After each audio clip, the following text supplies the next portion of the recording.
Spoštovane gledalke, dragi gledalci, lepo pozdravljeni v srednji informativni oddaji VTV Magazin.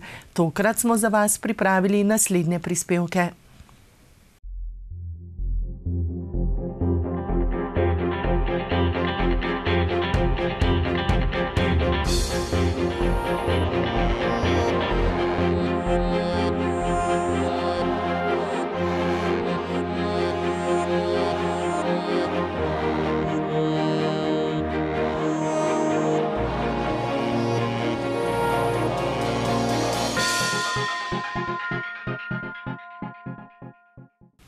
Ministrica za kmetijstvo Mateja Čalušić je v četrtek obiskala Spodnjo Savinjsko dolino. S kmeti se je pogovarjala o suhih zadrževalnikih. Ministrica za kmetijstvo, gozdarstvo in prehrano Mateja Čalušić, ki je mandat ministrice nastopila 12. januarja letos, si je na terenskem obisku Spodnje Savinjske doline najprej ogledala govedorejsko kmetijo Čretnik, obiskala Inštitut za hmeljarstvo in pivovarstvo v Žalcu ter se pogovarjala z žalskim županom. Nato pa se je v Šempetru na kratko sestala s spodnje savinjskimi kmeti. Govorili so o pripravi državnega prostorskega načrta, ki predvideva umeščanje suhih zadrževalnikov na kmetijska zemljišča ob Savinji. Kot veste, da sem sicer novopečena ministrica in sem morala kar zelo hitro se aktivirati in začeti delovati v odnosu tudi samih suhih zadrževalnikov za umeščanje v okolje in prostor, so me čakala tudi prva poslanska vprašanja, pa nisem imela še priložnosti si dejanskega stanja v okolju pogledati. Zato je današnji namen ravno to, da se seznanim z konkretnimi primeri, z osebnim stikom in dialogom z vsemi tistimi, ki se jih problematika dotika, in to sem tudi opravila. Imela sem omejen čas, tako da v bistvu ni šla kronologija tako, kot bi si želela, ampak kot ministrica sem odreagirala najhitreje, bodisi v Ljubljani in tudi v Savinjski dolini. Vlada je začela postopek priprave dopolnjenega predloga državnega prostorskega načrta na starih podlagah, vsi prejšnji predlogi pa so že povzročili veliko nezadovoljstva v Spodnji Savinjski dolini. Interno so si ga pogledali in so seznanjeni tudi moji strokovni sodelavci, kateri imajo mandat, da dejansko so vključeni v vse procese, ker zagovarjajo tudi interese bodisi slovenskih kmetov oziroma slovenskega kmetijstva, seveda v rednem sodelovanju z Ministrstvom za naravne vire in prostor, kateri ima vsa pooblastila za nadaljne korake, kar se suhih zadrževalnikov tiče, tako da v bistvu imamo kot strokovno podporo z Ministrskega kmetijstva pokrito in smo redno informirani o vseh dogajanjih. Po besedah ministrice je stališče kmetijskega ministrstva takšno kot v preteklosti. Absolutno moramo poskrbeti za kmetijska zemljišča, ampak vemo, da je zelo izrednega pomena tudi poplavna varnost. Jaz želim res apel vsem, da nikoli ne smemo pozabiti, kaj se v preteklem letu nam dogajalo s poplavami, ampak skupni dialog, kjer imamo skupne zaključke in iščemo kompromise. Jaz v temu vidim edino pot, edini način. Z Ministrstvom za naravne vire in prostor redno sodelujemo, imamo kontinuirane dialoge z delovnimi skupinami in to so tisti pravi koraki, kako gremo lahko naprej. O konkretnih predlogih, tudi kar se tiče morebitnih odškodnin kmetom, niso govorili. O celi sliki, o široki sliki, ne glede na pretekle slabe izkušnje, morda 20 let, želimo drugačno zgodbo, se želimo drugače pogovarjati in drugačne obravnave. To se tudi kmetje želijo, zato sem danes tu, da poslušam, da jih slišim in predvsem pa v odnosu predstavnikov, ki so vodili pogajanja, pa vemo, kateri so. Sem jih želela tudi pohvaliti v odnosu, kar sem tudi v preteklem tednu povedala, da dialog, da se usedemo za mizo, da ni to glasnost na cestah, pa razumem njihovo stisko, zakaj je do protestov prihajalo. Predvsem pa sem želela, da smo dokazali, da kot družba zmoremo dvigniti dialog na višji nivo. In tudi to je bil namen današnjega sestanka, da se lahko pohvalimo, da smo začeli sodelovati. Pogovarjali smo se, določili smo neke točke, je pa dejstvo to, kar je danes ministrica pokazala, samo z dialogom pa pogovorom bomo prišli do rešitev, druge poti ni. Stališča savinjskih kmetov so že dalj časa jasna. Mi smo tako povedali, da prvi pogoj, ko je, ne morajo samo rešitev iskati pod pretvezo zaščite poplavne varnosti Spodnje Savinjske doline od Letuša do Celja, da morajo celo Savinjo od izvira do izliva obravnavati vse vodotoke in pa na tak način gor vodno ustavljati vodo, če čemo najdeti, da ne bomo čez 20 let ugotovili, da to pa ni rešito, pa bojo iste težave naprej, ko so bile, ali pa še večja katastrofa se na drugem področju pojavlja. Kmetje zahtevajo tudi sestanek z ministrom za naravne vire in prostor. Mi pričakujemo, da bojo poštevali vse evropske zakonodajne ukrepe, ki so. Ne morajo kar reči, da je edina možnost suhi vodni zadrževalniki, ampak da grejo po vrsti, tako Evropa predpisuje. Naravne, sonaravne, na 4. mestu mislim, da so pa suhi vodni zadrževalniki. Glede na specifiko pritoka Velunja pa reke Savinje, ko govorimo pa v enih najbolj hudourniških zadevih, pa mislim, da bojo mogli tudi ustavljati sam pretok in pa tudi kakšne pregrade, visoke pregrade in pa še kaj drugega narediti, ampak kot je bilo rečeno, delajo na tem, proučujejo, kaj več bomo pa naslednjič, ko bomo vedeli, kakšne ukrepe bojo po novem sprejeli. Nam je pa zelo smešno, da se pogovarjamo danes o 12 milijonih kubikih vode, če nazadnje je bilo pa 3 milijone, tako govorijo, da se je zaščitili Celje. Rok Sedminek je še poudaril, da so bili kmetje v preteklosti deležni preveč kritik, ki niso bile upravičene in da bo potrebno razjasniti tudi to, kako so se v preteklosti umeščali v prostor objekti na poplavna območja. Ko danes stojijo tovarne in pa ko stojijo elitne hiše, so 90. leta bila poplavna območja, pa smo spregledali take stvari. Pa še na koncu podatek od 94. leta se iz Savinje ni čistilo nič prot, sama brežina ne polnem, sem 40 let star, da se ureja, tako da bo treba ta prvo urediti vodotok, ne sam Savinje, vse vodotoke pa še pa iskati. Nismo pa mi proti poplavni varnosti, mi se zavedamo, da je to nujen ukrep, ampak v Sloveniji pa tudi nimamo na pretek kmetijskih zemljišč, predvsem si pa želimo, da nas obravnavajo kot lastnike in da se pogovarjajo o naši lastnini z nami, ne brez nas. Tako je prav po evropskih, vse smo v demokratični državi, nismo več v nekih totalitarnih sistemih, a ne. Državni sekretar in vodja službe vlade za obnovo po poplavah in plazovih Boštjan Šefic sodelavci zaključuje individualne pogovore z lastniki objektov, predvidenih za morebitno odstranitev. V torek je bil še v občini Šmartno ob Paki. V občini Šmartno ob Paki je na seznamu za nadomestitev 31 objektov. Tudi tokrat so predstavniki službe vlade za obnovo po poplavah in plazovih ter državne tehnične pisarne lastnikom objektov predstavili vse razpoložljive informacije in celoten postopek v primeru preselitve s poplavljenega območja. Vprašanje je bilo veliko tako za predstavnike države in stroke, kot tudi za občino. Predvsem glede tega, ki so predvidene nadomestitvene lokacije in kako bo z velikosti parcel in vsemi temi podrobnostmi. Lahko rečem, da so pričakovanja ljudi različna. Eni želijo imeti zgrajene hiše na ključ, drugi pa bi želeli imeti izplačane odškodnine in potem sami graditi objekte. Za preselitev sta predvideni tudi 2 kmetiji. Imajo svoja zemljišča, predlagajo svojo lokacijo, imajo svoje poglede na reševanje, nam pa je bilo zatrjeno, da se bo v to posebej vključilo Ministrstvo za kmetijstvo. Mi, kolikor mi je znano, imamo 2 kmeta in zagotovo bomo vse, kar se z občine tiče, storili vse, kar bo potrebno, da bomo zagotovili ustrezno nadomestitveno lokacijo. Večina tistih, ki se bo morala preseliti, želi ostati v šmarški občini. Sigurno smo zadovoljni in veseli, da želijo, se pravi, da je naše okolje tudi dovolj privlačno. Tudi vemo, da je nekaj prebivalcev, ki so trenutno pod Letuš, se pravi pod občine Braslovče, da želi priti v našo občino.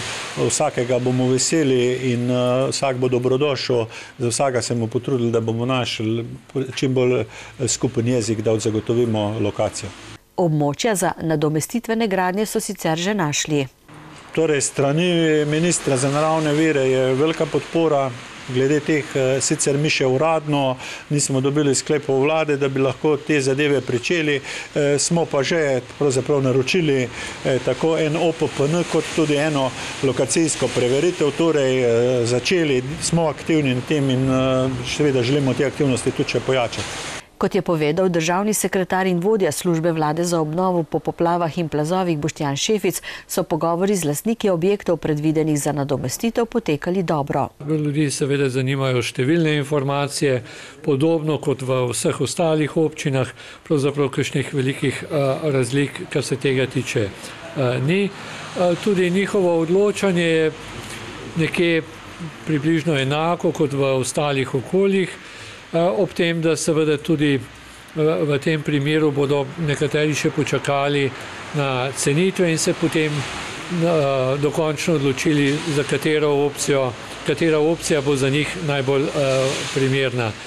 Skratka, s tem nekako tudi zaključujemo ta največji del teh individualnih pogovorov. Nekaj malega nam še ostane 2-3 objekti v Kamniku, mislim, da 2-3 v Škofji Loki, eden v Tržiču. Skratka, nekaj malega in to bomo pa individualno obdelali. Po individualnih pogovorih ima tako služba vlade za obnovo po poplavah in plazovih nekoliko bolj jasno sliko, kakšne rešitve bi si želeli lastniki poplavljenih objektov. Seveda to niso dokončne odločitve, nam bo pa omogočili, nam pa seveda tudi županom, da bomo vedeli približno s kakšnimi zemljišči, kakšna zemljišča bomo potrebovali, kakšen obseg, koliko bo približno teh nadomestitvenih objektov, koliko lastnikov se bo odločilo za odškodnine in bodo potem sami iskali nekatere rešitve in pa seveda koliko je tudi teh, bom rekel, nekaterih rešitev, ki pa so seveda v manjšini oziroma bistveno manj jih je kot prvih dveh. Tako da te pogovori so res bili koristni, predvsem pa tudi zaradi tega, ker smo zdaj vzpostavili neko komunikacijo preko, torej neposredno, pa seveda tudi preko ostalih razpoložljivih načinov komuniciranja, tako da bojo lahko tudi v vmesnem času dobili še dodatne informacije, če jih bojo potrebovali ali pa karkoli jih bo zanimalo in seveda to je tisto, kar želimo pravzaprav v nekem konstruktivnem dialogu poiskati optimalne rešitve. In kdaj bi lastniki objektov lahko dobili sklepe o izselitvi? Če bo šlo po tem načrtu, bojo sklepi vlade v mesecu maju in to pomeni končno odločitev o selitvi. Potem pa seveda sledijo vsi ostali postopki, ki jih je potrebno izvršiti. Sicer pa so strokovne podlage še v izdelavi, je med drugim povedal Boštjan Šefic in dodal, da je možno, da bodo nekateri objekti črtani s seznama za nadomestitev, če jih bo mogoče protipoplavno zaščititi. Je pa tudi še nekaj pobud za uvrstitev objektov na ta seznam, ki pa jih mora državna tehnična pisarna še preučiti.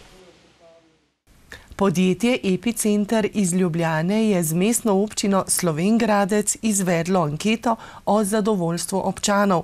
Rezultati ankete so pokazali visok nivo zadovoljstva občank in občanov z odzivnostjo zaposlenih na občini. Delež zadovoljnih je bil kar 79% vprašanih. Visok nivo zadovoljstva so anketiranci izrazili tudi na vseh področjih dela župana. Najbolj so bili zadovoljni z županovimi nastopi v javnosti 88% ter njegovo odprtostjo ter dostopnostjo 85%. Če znaš prisluhniti, če imaš vedno odprta vrata in tudi če greš med njih na njihove dogodke, je verjetno to tisti pravi rezultat, da na koncu ljudje tudi rečejo, ja, smo zadovoljni. Seveda bi bilo tudi z moje strani lahko marsikaj drugače, seveda pa moramo vsi vedeti, da smo tudi pri nas na naši občinski upravi finančno zelo omejeni, da nažalost moram tudi pri tej točki povedati, da ta povprečnina, ki jo dobimo od strani države, ne pokriva vseh naših želja in pa potreb, niti obveznih nalog, ki jih moramo po zakonu delati za državo. In seveda, če bi bilo teh sredstev še več, bi verjetno tudi ocena v anketi bila še boljša, kajti lahko bi sledili praktično želji vsakega posameznika. Ampak trudimo se res po najboljših močeh in nekako tudi mislim, da smo pa v teh zadnjih 5 letih postorili ogromno v naši občini in da imamo zelo ambiciozen načrt tudi za v prihodnje. K temu rezultatu je pripomoglo delo občinske uprave, kot tudi vodij posameznih uradov. Njihove oči pa so že uprte vnaprej, v novo finančno perspektivo. Res pa je tudi, da nobena težava občanov, pa kakršnekoli že so, niso majhne. Že včasih samo lepa beseda reši marsikatero stvar, marsikatero zagato. Tu so pri nas res, mislim, da zelo na široko odprta vrata vsakomur, ki ima kakršnekoli izzive za v prihodnje. Moramo povedati, da smo rešili tudi ogromno zadev, ki so bile vrsto let nerešljive, da je le še nekaj malih zadev ostalo nerešljivih oziroma nerešljivih, nerešenih, in da tudi to nek pokazatelj, da če se hoče, se da. Seveda pa vsake želje, to pa moramo vedeti, ki jo imajo naše občanke, občani, enostavno ni mogoče rešiti, pa tudi mogoče ni rešiti z financami, ampak mogoče je ni rešiti zaradi tega, ker določeni akti le tega ne dopuščajo, kar si nekdo seveda želi, pa bi mogoče bilo celo dobro, da bi, ampak zakonodaja in naši občinski akti so sprejeti, veliko jih tudi le teh popravljamo, nekako delamo revizije vseh aktov, s katerimi želimo res še bolj občinsko upravo in pa način življenja še bolj približati našim občankam, občanom. Največ težav je zaznati pri javni infrastrukturi, ki vključuje ceste in komunalno infrastrukturo, vodovode in kanalizacijo. Vsi vemo, da je še kar nekaj območij, kjer ni kanalizacije. Zadostili smo že, bom rekel, kar velik del znotraj aglomeracij. To so tista strnjena območja, ki jih tudi ministrstvo predpiše in občine zaveže, da moramo določenega roka jih tudi opremiti tako z vodovodom, tako z kanalizacijo. Kar se tiče vodovoda, smo bolj kot ne območje aglomeracij zdaj z zadnjim projektom ultrafiltracije in pa širitve vodovodnega omrežja pokrili. Kanalizacija nam še ostaja, napoveduje se razpisi, kamor smo zagotovo prijavljali. In pa seveda cestna infrastruktura, tako v mestnem jedru, tako na podeželju. Tu pa edina slabost, žalost, pa ne samo občine, pa ne države, ampak celotne Evropske unije, da ne nameni niti enega evra možnosti črpanja za to vrstno sanacijo, vzdrževanje ali karkoli. Ves denar, ki ga namenjamo v to sanacijo teh predvsem lokalnih cest, moramo zagotavljati iz lastnih proračunskih sredstev. Največji prihodek mestne občine je nadomestilo za uporabo stavbnega zemljišča, ki je vredno okrog 2 milijona evrov. Potem so tu še vsi evropski projekti in pa naš delež sofinanciranja pri evropskih projektih in potem vemo, koliko lahko še iz naših lastnih sredstev namenjamo za vse druge naše naloge, ki so seveda tudi izvirne naloge občine, ne prenesene strani države, ampak koliko je proračunskih možnosti in pa finančnih zmožnosti ob dejstvu, da moramo seveda tudi vse, bom rekel, financirati tudi družbene dejavnosti, kulturo, šport, turizem in pa podobno. In tako da res pri sestavi proračuna moramo biti kar mali čarovniki, da ga enostavno zapremo in da res naredimo praktično največ na vseh področjih. Anketa v zadovoljstvo občank in občanov je pokazala tudi, da občani menijo, da je župan dobro seznanjen z vsemi vsebinami, ki so pomembne za lokalno okolje. Sam je v tako imenovano občinsko politiko vpet že od leta 2001. Ko sem tudi začel z pripravništvom na mestni občini, bil tu kar nekaj časa zaposlen, potem šel na javni zavod Spotur, seveda nekako spremljal dogajanje v občinski upravi razvoj Slovenj Gradca in zdaj zadnjih 5-6 let kot župan mestne občine. Predvsem pa je moj način dela, da želim biti informiran praktično o vsaki stvari, ki se dogaja. Želim res natančno in pa podrobno poznati vse zadeve, kajti le takrat lahko tudi uspešno vodiš. Seveda je bilo včasih najlažje, da bi pogledal stran in prepustil toku dogajanje, ampak nikdar tako ne bom reagiral. Z vodji oddelkov sedimo zagotovo vsaj enkrat tedensko v celotni sestavi, kjer gremo praktično od zadeve do zadeve res podrobno skozi, se dogovorimo, dajemo usmeritve naprej. Vodje, moram reči, da odlično sledijo tej viziji in pa temu programu, kot tudi vsi zaposleni. Župan še svetuje, da naj se občani, če imajo težave, najprej obrnejo na strokovne službe mestne občine, kjer jim bodo znali svetovati in jih po potrebi usmeriti na pravi naslov. Društvo podeželskih žena občine Žalec je v sodelovanju z Medobčinskim društvom invalidom Žalec in Medobčinskim društvom delovnih invalidov Celje v sredo v Žalcu pripravilo okroglo mizo o kmeticah in uveljavljanju pravic iz naslova pokojninskega in invalidskega zavarovanja. Ena od najbolj spregledanih skupin prebivalstva so kmečke ženske. Njihove pravice iz pokojninskega in invalidskega zavarovanja so minimalne oziroma jih sploh nimajo. Da gre za pereč problem in hude življenjske zgodbe, je pokazala okrogla miza v avli Doma drugega slovenskega tabora v Žalcu. Organizatorice so kot sogovornike povabile predstavnice društev kmečkih žensk, celjske enote Zavoda za pokojninsko in invalidsko zavarovanje ter poslance. Konkretno se je zadeva začela v kombiju pri prevozu pomoči za poplavljene iz Črne na Koroškem in pa Ljubno ob Savinji. Takrat smo ugotavljali, kako ženske na podeželju še vedno nimajo urejenih pravic iz naslova pokojninskega in invalidskega zavarovanja. Sicer je to zelo zahtevna tema, treba se je bilo poglobiti in potem je tudi stekla akcija z idejo, se pravimo kombiju, za izpeljavo okrogle mize s pristojnimi ljudmi, ki bi, kaj je namen, vsaj to, da so slišani in da se pobuda prenese v državni zbor za to pristojna delovna telesa. Če se ena kmetica poškoduje, ne dobi dobene odškodnine. Če se ona poškoduje, da ostane telesna okvara, ni upravičena do nje. Zakaj ne? Ona je glih tak delavka, glih tak polnovreden član naše družbe, našega življenja. S tem, da ona vstane zjutraj ob 5 ali še prej, dela cele dneve, ne more za 10 dni na dopusta kot ostali. Zato pa ni nagrajena. Nikoli ne izkorišča dobenih socialnih transferjev, ne samo izkorišča, niti nikoli jih ni dobila, ker ni bila upravičena do njih. In mislim, da se tu mora svet prestaviti naprej. Če jih slučajno upokojeni mož umre, mož, ki je bil zavarovan na kmetiji, žal ona ni upravičena do vdovske pokojnine. Koliko pa sploh pomeni kmečko zavarovanje za ženske, ki na kmetijah opravljajo nešteto vlog, je povedala pobudnica priprave okrogle mize Marta Rojnik, ki se je soočila s hudo boleznijo.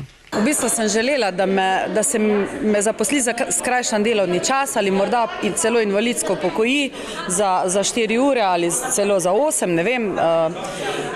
Jaz predvidevam, da če bi bila zaposlena v kakem podjetju, bi glede na mojo zdravstveno diagnozo že bila invalidsko upokojena najmanj 4 ure ali za polni delovni čas. Prvi odgovor, ki sem ga prejela v ambulanti, je bil ta, da jaz te pravice kot kmetica nimam. Potem sem se začela poglabljati. V bistvu sem mogla vso dokumentacijo pripraviti sama. Se pravi, nekako te že kar na prvi stopnji osebnega zdravnika odbijajo, da te pravice nimaš. V bistvu pa moraš malo kar sam poiskati rešitve. Ja, mislim, da je res to dolgoletni problem, ker pač še vedno na kmetijah neko prioriteto imajo možje. Kmetica je pač ženska, ki dela.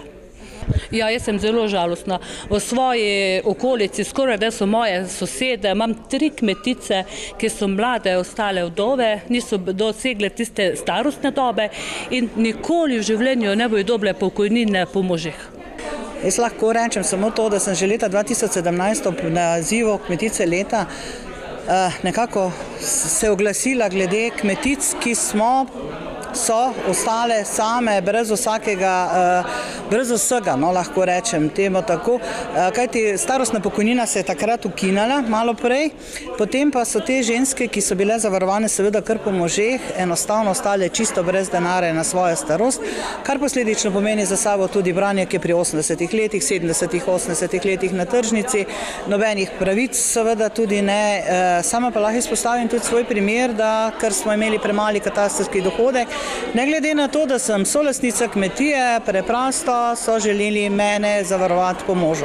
Torej tudi na pereč problem, da kljub vsemu še ženske nismo toliko vredne kot pa možje. Predstavnici celjske območne enote Zavoda za pokojninsko in invalidsko zavarovanje sta lahko pojasnili le. Ja, tukaj je zakonodajalec tisti, ki bo mogel spremeniti predpise, zakonodajo, da bi se to spremenili, trenutni zakon tega ne omogoča. Ena od ugotovitev na okrogli mizi je bila tudi, da sploh ni statističnih podatkov o kmeticah, ki so brez zavarovanja oziroma ki imajo zavarovanje za ožji ali za širši obseg pravic. Ja, je kar precej tega, veliko tega, je pa res, da je vedno manj tistih, ki so zavarovane za ožji obseg, ker so se že seznanili, kar nam je tudi veselje zaradi tega, ker imajo tudi pol več pravic in imamo mi manj vseh teh obrazložitev, da do česa niso upravičeni. Tudi zavarovanje za širši obseg pravic pa kmetice v pravicah ne izenačuje z drugimi zaposlenimi. Poslanca Aleksander Reberšek in Anže Logar sta ocenila takšno stanje kot neustavno in obljubila svojo pomoč pri reševanju te problematike. No, predvsem je v nalogi države, da poskrbi za vse svoje sisteme in kot veste je hrana oziroma prehranska varnost, predvsem pa tisti, ki se ukvarjajo s predelovanjem hrane, eno od ključnih vrednot, na katere mora biti na Sloveniji ponosni.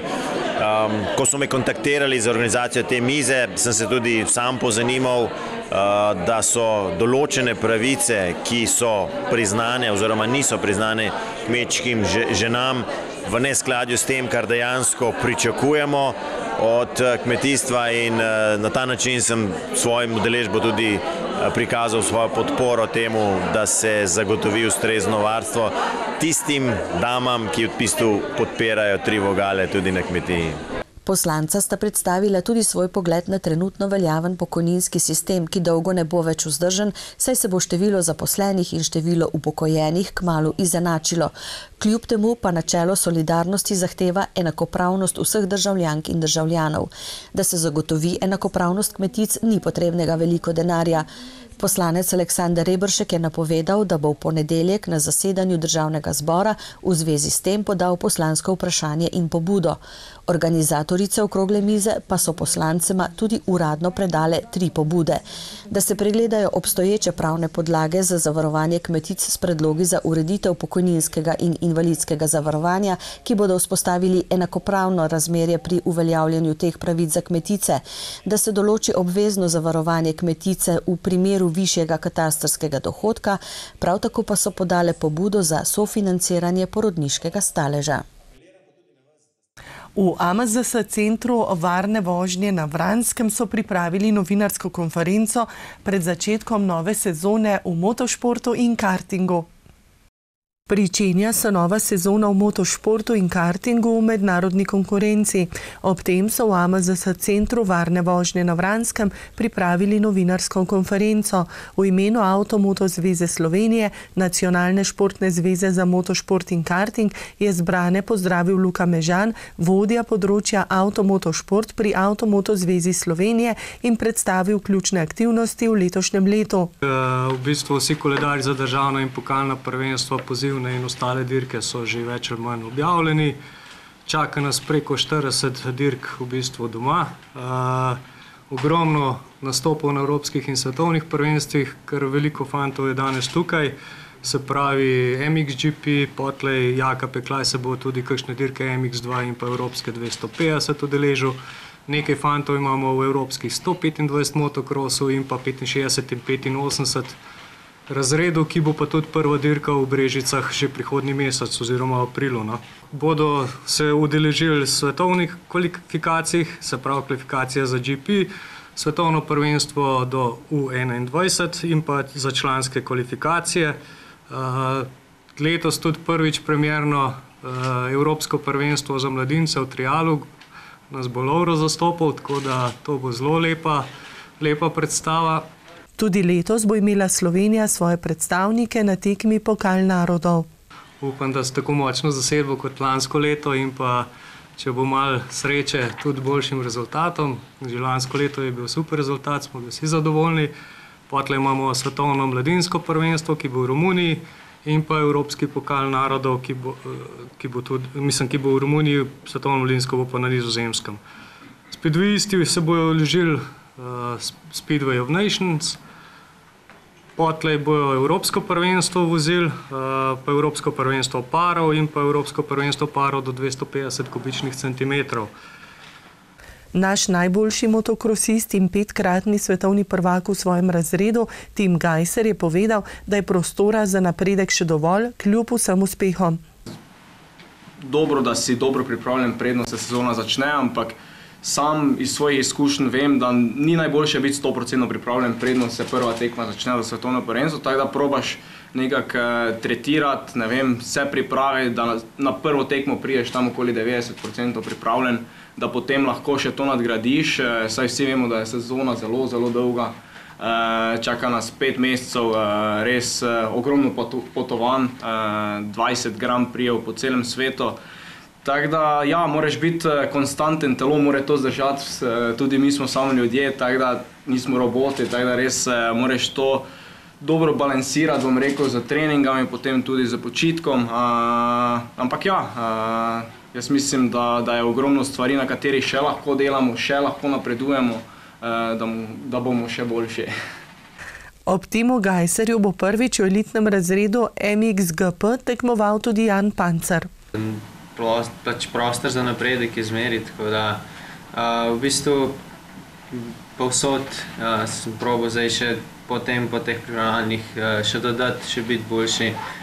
Štarti bojo sigurno zelo pomembni, ker je konkurenca res huda in bo veliko voznikov isto hitrih, tako da bo štart zelo pomemben. Na dogodku so o načrtih v letošnji sezoni spregovorili tudi nekateri drugi športniki, ki bodo Slovenijo pod okriljem krovne zveze AMZS zastopali na mednarodnih tekmovanjih. Enej Logar, aktualni državni prvak v cestno-hitrostnem motociklizmu, obetavni speedwayist Sven Cerjak, mladi up triala Lovro Setnikar in Jure Levar, kartist, ki bo Slovenijo letos zastopal na prestižnem mednarodnem tekmovanju FIA Academy Trophy. Spoštovane gledalke, dragi gledalci, to je bilo vse v tokratnem VTV magazinu. Hvala, ker ste bili v naši družbi in nasvidenje.